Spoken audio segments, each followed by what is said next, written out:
Olá, vamos então começar essa aula sobre equilíbrio familiar.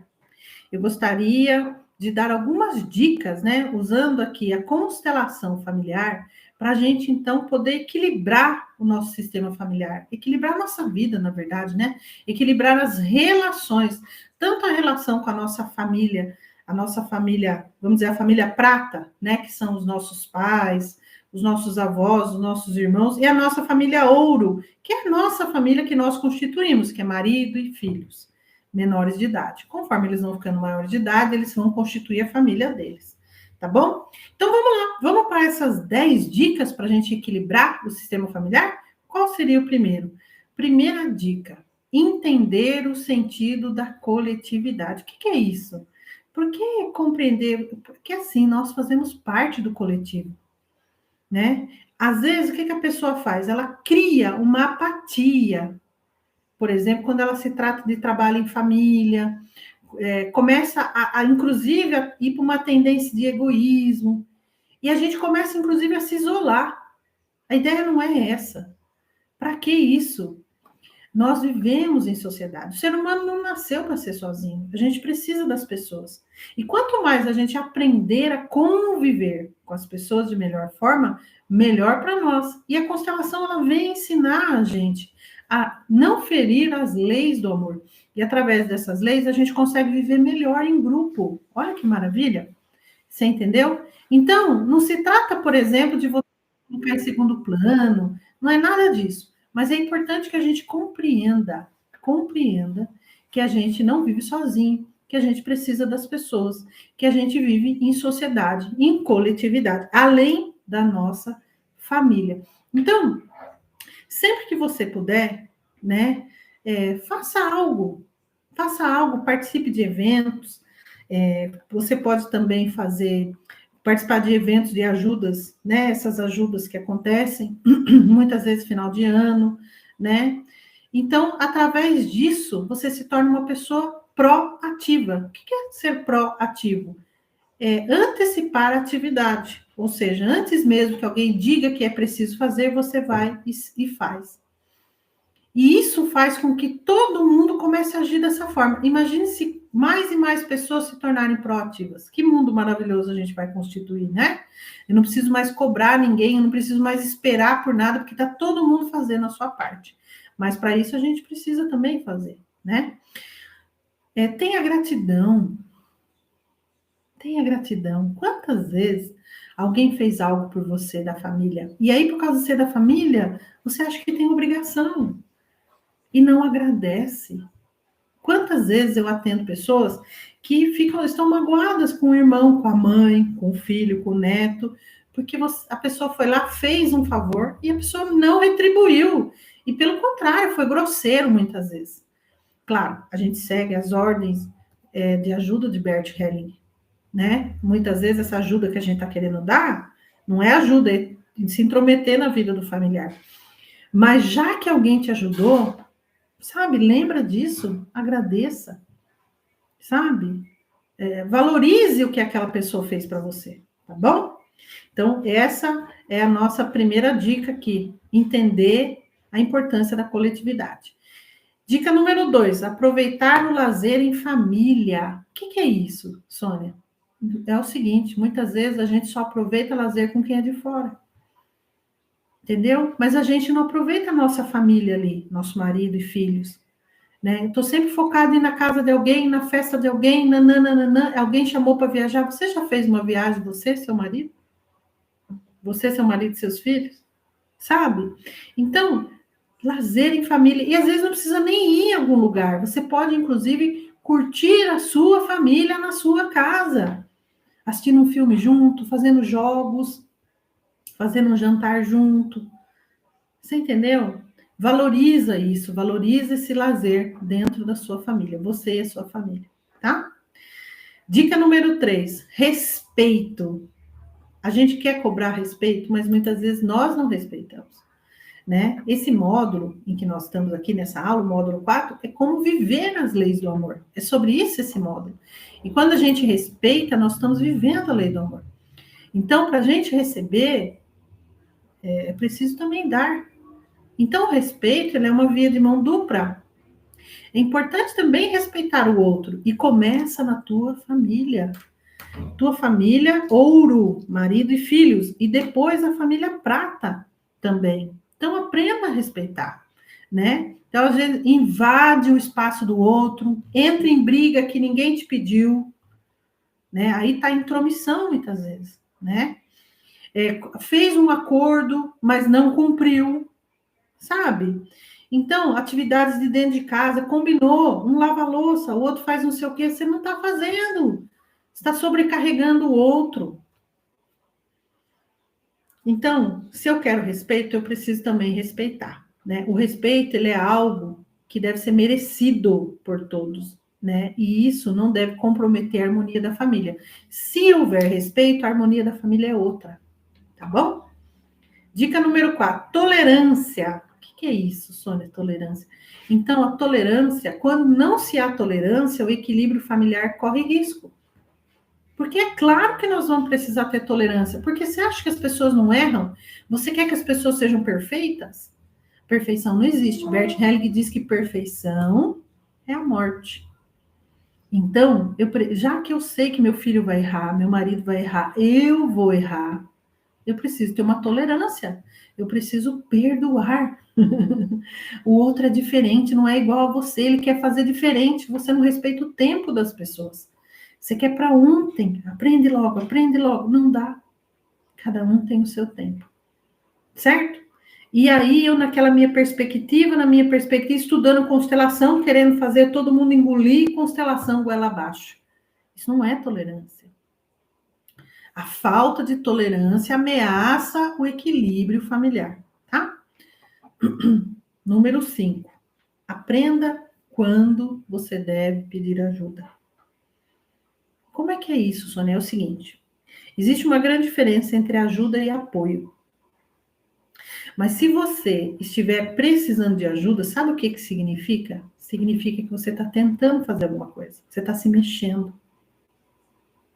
E você está se mexendo e a coisa não está andando. Deixa o orgulho de lado.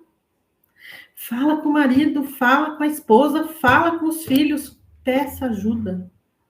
Mas primeiro veja se você está se mexendo, se você está tentando fazer, se você está se desenvolvendo. Entendeu? Então, deixa o teu orgulho de lado. Essa fala é até para mim. Eu sou uma pessoa que tenho dificuldade de pedir ajuda, né? Existe uma grande diferença também entre você desabafar. O que é desabafar? Contar angústia. É simplesmente querer ser ouvido. Perceba se você...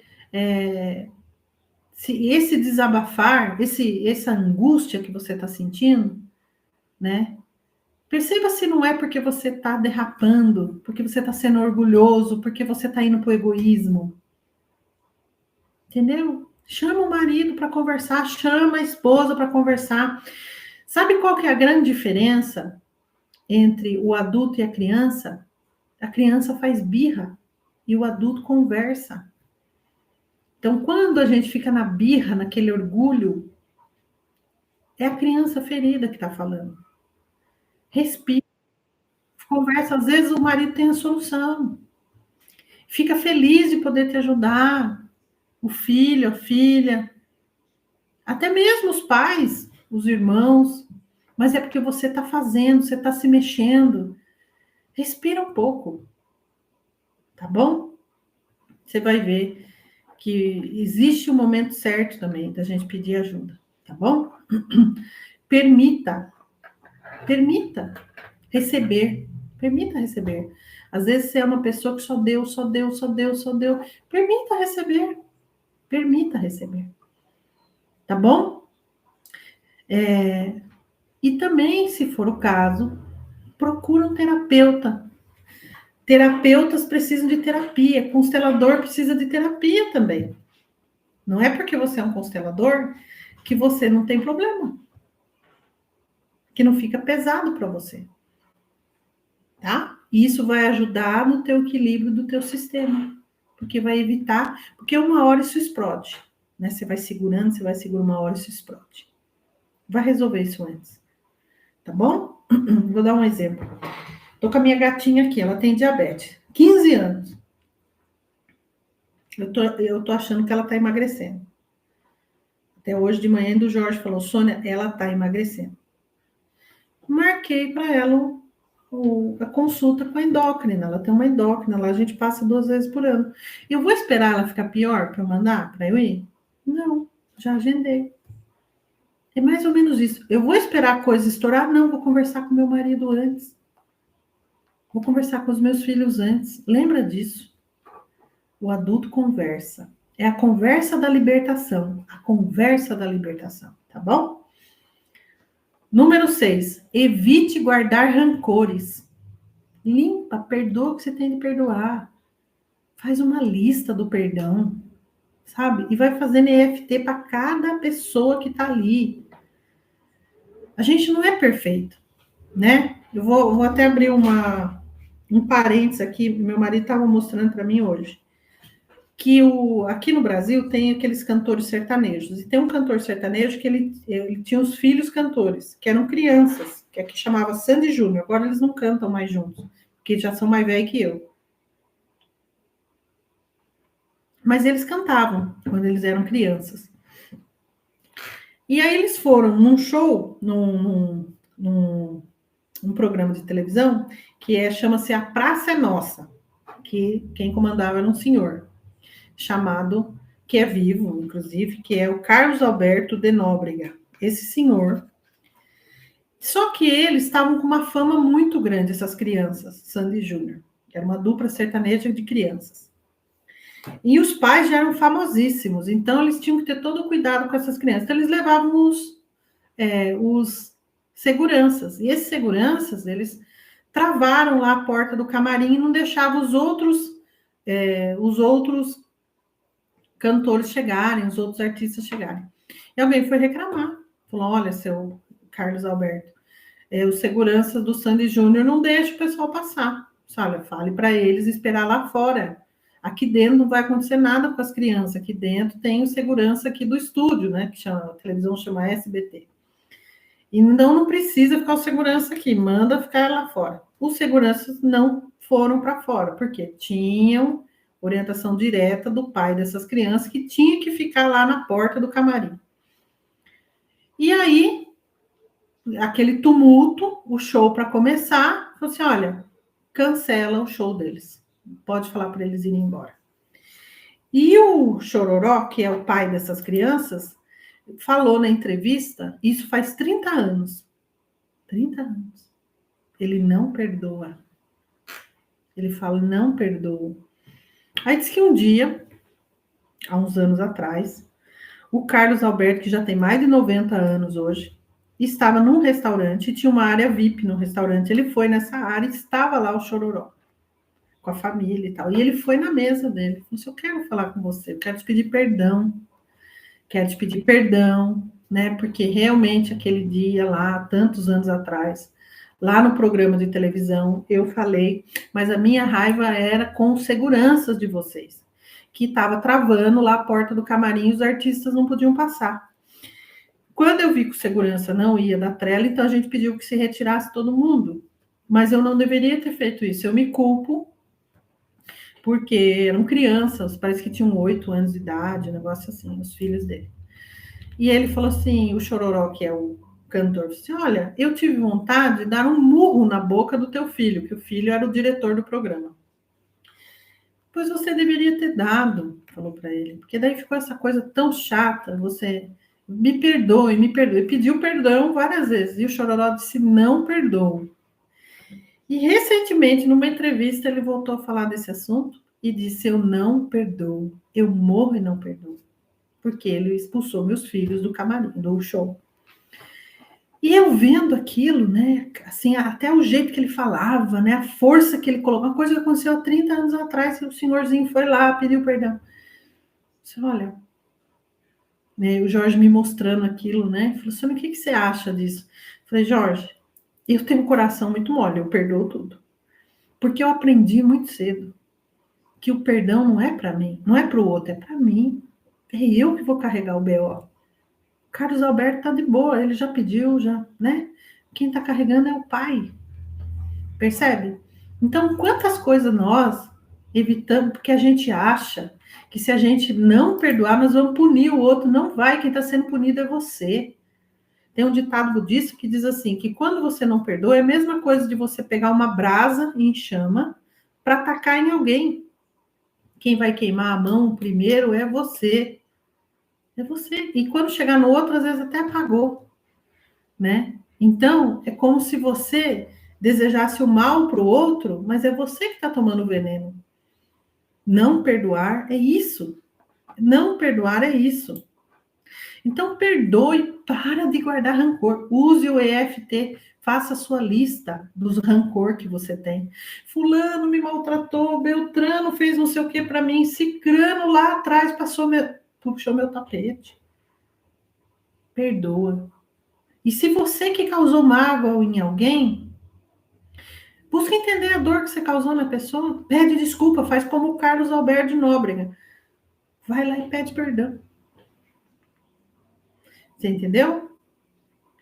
Perdoe e peça perdão, faça esse trabalho. Eu tenho uma aluna, tive uma aluna desse curso, que ela veio no evento, ao vivo, ela morava no Paraguai até. E foi a minha primeira aluna internacional que veio no evento, viu, Maria Amélia? Mas Maria Amélia agora vem da Europa. A coisa tá melhorando. Tá chique, tá chique, tá chique. Bom, então ela veio, essa senhora, né, foi minha aluna, e a gente criou um laço, claro, né, eu crio muitos laços com vocês. E ela descobriu que tinha um câncer na cabeça. E aí, na verdade, o câncer estava no pulmão, mas quando vai fazer o exame, tá já na cabeça, tá nos ossos, enfim, foi muito rápido. E ela falou que queria fazer uma constelação comigo. E aí, quando a filha médica, e ela, então, nessa constelação dela, quando a gente, né, assim, na tela, fazendo, assim, aquela sessão que eu gosto de fazer antes, quando eu olhei para ela, eu pensei, ela vai falecer. Sabe, me veio aquilo, assim, eu preciso ajudar ela a fazer essa passagem de forma maravilhosa. Foi a minha sensação que eu tive, assim. Então, eu falei com ela, eu falei, olha, vamos perdoar? Vamos trabalhar o perdão? E a gente fez uma lista de pessoas que a gente deveria pedir perdão ou perdoar. Uma lista. E aí, como a gente estava na pandemia, a sobrinha dela se casou e não chamou ela, porque ela estava com câncer. Então, a sobrinha, no intuito de proteger a tia, não chamou. Mas ela ficou magoada, porque a sobrinha não avisou. Então, eu falei, vamos pedir perdão para a sobrinha? Vamos. Fizemos todo um movimento, assim, espiritual. Eu falei para ela, agora, você fala para os irmãos que roubaram a herança dela, para o pai, para o primeiro marido, era um ódio só. Para você ter uma ideia, a tamanha raiva e o ódio que ela tinha do primeiro marido, pai da filha dela médica. E a filha na guerra, porque daí ela, doente, sobrecarregou a filha. Entendeu? Ficou muito pesado para a filha. E aí, porque ela não queria fazer quimioterapia, porque ela é naturoterapeuta, ela só queria tomar coisa natural, e daí as dores, e ela não queria tomar nada para as dores. Eu fiquei com ela 2 meses atendendo. Bom, e daí o que aconteceu? Nós fizemos essa lista de perdão e eu falei para ela assim, olha, agora, o nome dela era Mari. Mari, é o seguinte, você procura quem já faleceu, não dá, mas quem está vivo, procura ligar e pedir perdão, se você puder. Isso vai te ajudar na sua passagem. Eu fui sincera com ela. Falei, olha, eu vou te preparar, porque, enfim, a doença é séria, né? Vamos fazer dessa forma. Ela aceitou. E aí, ela foi falar com a sobrinha. Ela falou, eu vou pedir perdão para minha sobrinha, por eu ter ficado com raiva dela. E daí, disse que ela saiu na rua, a sobrinha vinha vindo. Você acredita? Ela falou, mas é agora. Parou a sobrinha na calçada e falou para a sobrinha, olha, você me perdoa porque eu tô com raiva, fiquei com muita raiva que você não me convidou para o teu casamento. E da sobrinha, tia, eu não convidei porque a senhora está com câncer, a senhora está doente. Ia ter muitas pessoas mesmo que usam máscara, tia. Foi por isso, tia, que eu não te convidei. Daí ela chorou, entendeu, né? E era exatamente o que a gente tinha conversado, inclusive, que eu falei, ela não te convidou por causa da Covid, né, e tal. Bom, falou com o ex-marido, e olha, a raiva do ex-marido era tão grande, a briga, que ele prometeu que nunca mais ia pisar na cidade onde ela morasse. Você acredita? Eu nunca mais piso na cidade onde você mora, falou para ela. E ele foi morar com a mãe. Ele morava com a mãe, olha. Depois ele pegou o avião lá do outro estado, do Naná, foi parar lá, foi visitá-la, porque ela ligou para ele e pediu perdão. E eu fiz esse trabalho de perdão com ela muito profundo. Terminamos aquele processo, cheguei a atender a filha dela também, até para posicionar a filha dela, porque daí começava, né, aquela briga, ela como médica, a mãe não queria fazer químio, não queria tomar remédio. Depois a mãe resolveu tomar os remédios por causa da dor. E a mãe foi, naturalmente, a doença avançando, né? Até que chegou a ficar internada, chegou a fazer cirurgia na cabeça para tirar o tumor, mas o tumor já estava alastrado, como eu falei. E o médico fala, vai para casa. Quer dizer, vai para casa, porque a gente sabe que não vai ter, né? É melhor falecer na casa. E assim foi feito, ela foi para casa. E aí, ela então, a filha me mandou mensagem no dia 1º do ano de 2021. Dia 1 de janeiro ela morreu. Exatamente no primeiro dia do ano. A filha me mandou mensagem, Sônia, mãe fez a passagem. A gente já estava meio que esperando, enfim, né? Porque não era uma coisa que... Eu tinha sentido, inclusive, que ela iria falecer. Deu 6 meses da descoberta da doença, ela faleceu. Meu marido também fez um trabalho com ela espiritual e tal. E assim a gente, né, compadeceu daquele momento, daquele luto. E no final daquele mês de janeiro, eu tive o meu primeiro evento depois da constelação da Covid. Meu primeiro evento presencial. E aí todo mundo de máscara, né? Com um atestado de vacina e tal. E tinha uma moça chamada Zilda, que é minha aluna aqui também. E eu não sabia, a Zilda era indicação dela. Elas eram amigas da mesma cidade. Então elas eram da mesma cidade lá na divisa com o Paraguai, mas a Zilda havia mudado para São Paulo. E a Zilda estava nesse evento com minha aluna. Só que a Zilda tinha ido para lá visitar os familiares no final do ano e foi visitar a Mari. E a Mari já não falava mais, ela estava na cama, né? Ela foi no dia 27 de dezembro. Ela faleceu no dia 1. E daí ela falou, olha, até me emociono agora de contar. Ela se segurou na mão ela me contando, né? Ela segurou na mão da Mari e falou, Mari, eu vou estar com a Sônia. Vou estar com a Sônia agora no final de janeiro.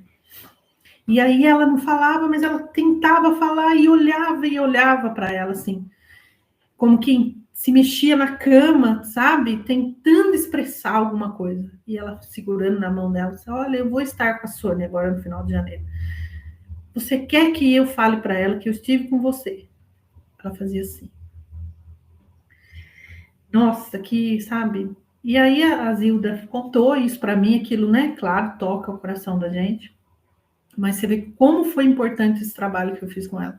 Mas eu não fiz um trabalho com ela dizendo, vou salvar a sua vida, você não vai morrer, eu vou curar teu câncer, de jeito nenhum. Mas na hora que ela me procura para pedir ajuda, ela estava desesperada. Ela descobre esse câncer, né? No corpo todo.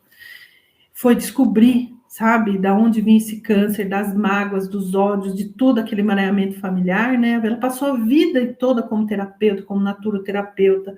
Ela fazia aqueles florais. Ela tinha, assim, um quarto só de ervas, né? E tudo isso. Mas o trabalho que eu fiz com ela foi de perdão no final da vida dela. E foi lindo, sabe? Foi lindo e ela agradeceu muito que ela estava partindo na boa consciência, sabe? Ela estava partindo feliz, ela estava partindo leve, né? Então foi muito bonito, eu posso poder contar isso para vocês, aluna desse curso, a Mari. Então, gente, vamos perdoar. Para não precisar a gente perdoar no final da vida, né? Que a gente possa trabalhar esse perdão desde já, não carregue raiva de ninguém. Eu não tenho nenhum problema de pedir perdão e nem de perdoar, né? Posso pedir perdão e perdoar. E isso é muito bom. Meu coração é leve. Próximo passo. Próxima dica: dividir as atividades do seu lar. Então, gente, para a gente equilibrar nosso sistema familiar, distribua as atividades. Parece tão bobo falar isso, né? Tão óbvio, né? Mas dá tanta briga, né? Com os irmãos, com os filhos, né? Por quê? Porque você sobrecarrega uma pessoa, às vezes, ou você, né? Então, trabalhar os princípios da constelação, a lei sistêmica do equilíbrio, sabe? Tudo que foi dado tem que, sabe? Foi pego, tem que ser devolvido equivalente. Ensinar isso aos filhos, sabe? Sabe, o dar e receber na equivalência, sabe? Harmonia. Então, dividir as tarefas do lar, as atividades, né? Ensinar, assumir os compromissos, cumprir o que você anda fazendo acordo, né? Não alimentar as brigas por ausência. Será? Às vezes você está alimentando briga, falando mal do pai dos teus filhos, alimentando briga. Sabe? Para com isso. Vai para a lei do equilíbrio. O Bert Helling diz que o filho tende a ficar com o genitor que fala menos mal. Tá bom? É isso. Trabalho o perdão, divida as atividades no lar. Vamos entrar em equilíbrio. Dica número 8. Compreender o desejo de privacidade e silêncio do outro. Muitas vezes a pessoa quer ficar sozinha, você quer ficar lá dentro do quarto da pessoa. A pessoa quer ficar calada, principalmente homem, né? Que o homem gosta de ficar em silêncio para ele ir digerindo as questões dele. É assim que o homem trabalha, né? Ele internaliza, a mulher externaliza, né? Sabe? Outra coisa, vai lá mexer nas coisas da pessoa. É seu filho, mas não faça isso. Vai quebrar a confiança. Vai ter a sensação de invasão. Sabe uma coisa? Meninas que gostam de escrever diário. Você quer ver um trauma? É a mãe ir lá e ler o diário dela. Até hoje me aparecem pessoas para eu tratar que a mãe olhou o diário. Sabe? Então não faça isso, né? Deixa cada um no seu espaço, permita. É bom desenvolver, né? A responsabilidade, o equilíbrio, né? Então, sabe? O desejo do silêncio, o desejo da privacidade, tá bom? Entender o limite de cada um. E você também precisa dar limite. Eles também não vão te invadir, né? Dica número 9. Falando em equilíbrio, né? Ser franco nas conversas. Sabe essas conversas da libertação que eu ensino vocês a fazerem? Essas conversas difíceis, né? Não é difícil, é uma conversa da libertação, uma conversa de alinhamento, é uma conversa de acerto, né? Pois é importante valorizar esse momento. Essas conversas têm muito valor. Respeitar as pessoas, deixar a pessoa se abrir, ouvir as críticas, compartilhar, né? Aproveitar também essa conversa, muitas vezes, para comemorar algo, para falar de coisas boas. Tem gente que só fala de problema. Será que no seu dia não tem uma coisinha boa para você dividir com o teu marido? É só BO mesmo? Pedir ajuda. Sabe quando é fácil a gente pedir ajuda? Quando a gente também compartilha, quando a gente também ajuda. Quebrar os preconceitos. Teu filho, tua filha poder ver em você um amigo de poder chegar e contar algo. Criar esse ambiente. É importante criar esse ambiente, né? Nessas conversas, ter essas conversas, ensinar os seus filhos a terem essas conversas da libertação. Porque muitas vezes, sabe como é que é feito? Ai, acho que entendeu, eu já vou fazer entender. Não entendeu. Fica de bico. 2 dias sem falar com o marido, ele não entendeu nada. Fica dando, como é que fala? Não faça isso, fale o que tiver de falar. Tenha uma conversa adulta. Tudo isso aqui, ó, o seu bico, 2 dias sem falar, isso é a criança interior. A criança que faz birra. O adulto conversa. Vamos lá. É a última dica, né? Número 10. Para de ficar trazendo problema de fora para dentro da sua casa. Sabe? Eu tenho eu com o Jorge, a gente teve muito problema na empresa, principalmente da época da pandemia, porque, enfim, né, a empresa não estava dando dinheiro. E aí, as questões com funcionário, com aluno, com professor e tudo mais. Nós fizemos um acordo, final de semana e feriado, não se fala de trabalho. Agora, interessante, a gente conversa sobre constelação, sobre espiritualidade, final de semana e feriado. Mas não tem o mesmo peso. Interessante, né? Olha, evita trazer problema da tua família, da tua mãe, do teu pai, do padrasto, para dentro do teu casamento, para tua, sabe? Imagina você conviver com alguém que só reclama do trabalho. Que rotina horrível. Cria esse ambiente mais leve. Cria esse ambiente mais... A tua casa, construa a tua casa, tenha essa ideia que a tua casa é um lugar de recuperação. É um lugar de calma, de solução, é um lugar de descanso, é um lugar de paz, um lugar de tranquilidade. Para com isso, de fomentar briga dentro da sua casa, tá bom? Bom, gente, o equilíbrio familiar é a estrutura que a gente precisa para a gente viver bem, viver a nossa vida de forma saudável, com os semelhantes, principalmente com a nossa família, né? E é a hora da gente se recarregar, de renovar, ao lado dessas pessoas que estão contribuindo para o nosso desenvolvimento. Então, eu espero que com essa aula você possa entender um pouquinho melhor quais os buracos que você tem pisado que estão contribuindo para o seu insucesso e o insucesso da sua família. A sua família é uma das maiores conquistas que você tem para você ter o porquê ser próspero, inclusive. Não é verdade? É nessa construção dessa família que a gente se desenvolve como ser humano. Não tenha medo. Não tenha medo. Perdoe, seja perdoado, rompa as barreiras, rompa o círculo, vai dar certo. Tá bom? É isso. Autoconhecimento. Você vai conseguir. Você vai conseguir ter paz, você vai conseguir ter essa família harmoniosa. Coloque em prática as 3 leis do amor: pertencimento, equilíbrio e hierarquia. Coloque em prática. Você vai ver que você vai criar e vai colher muitos frutos desse estudo, tá bom? Se você ficou com alguma dúvida, por favor, deixa lá no grupo do WhatsApp que eu vou fazer questão de te responder, tá bom? É isso. Um beijo no seu coração e a gente se vê na próxima aula. Até lá!